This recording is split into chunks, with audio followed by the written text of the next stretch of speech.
Bismillahirrahmanirrahim. Assalamualaikum warahmatullahi wabarakatuh. Nama saya Murdani, NIM saya 2111300153 dari kelas S2E.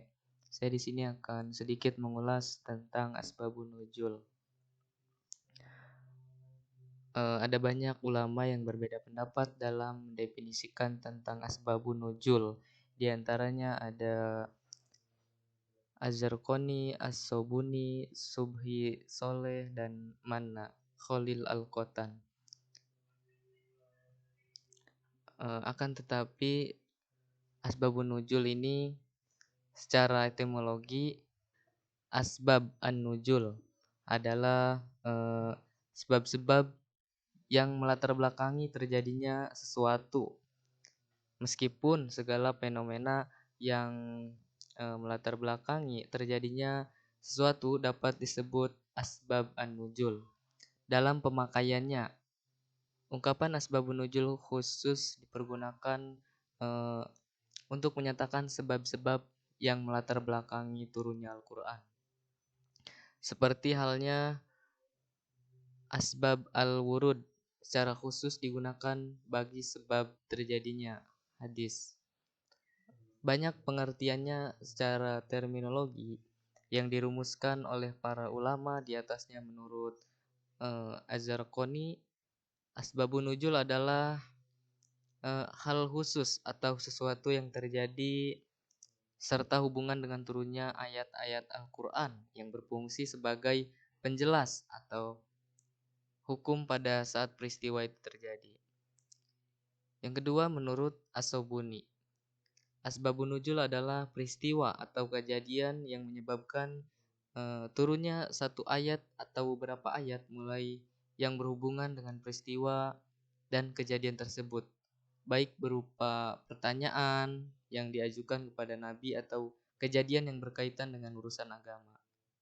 Yang ketiga ada Subhi Solih, berpendapat bahwa asbabun nuzul ini adalah suatu yang menjadi sebab turunnya satu atau beberapa ayat Al-Quran yang terkadang menyiratkan sesuatu peristiwa sebagai respon atasnya atau penjelas terhadap hukum-hukum ketika peristiwa itu terjadi.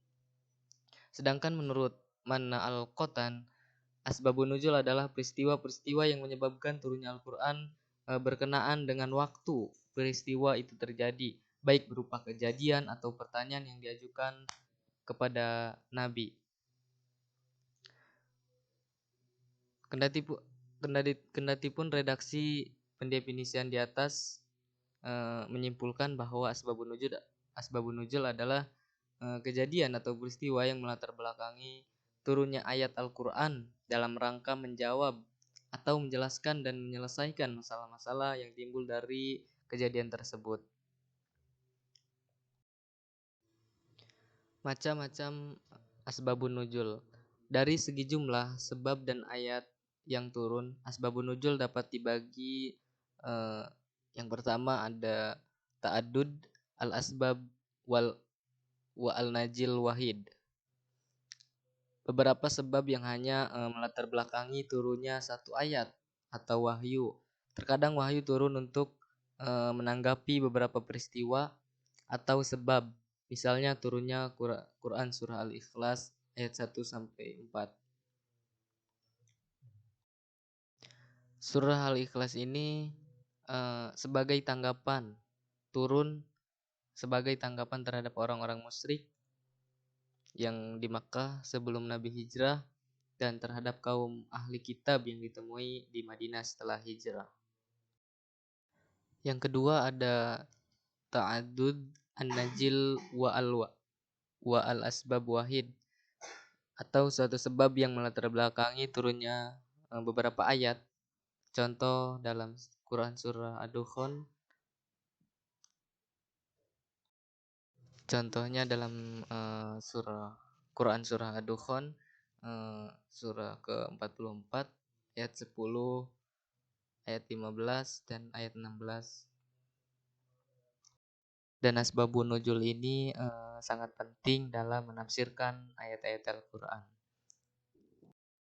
Seseorang tidak akan mencapai pengertian yang baik jika tidak memahami riwayat asbabun nuzul.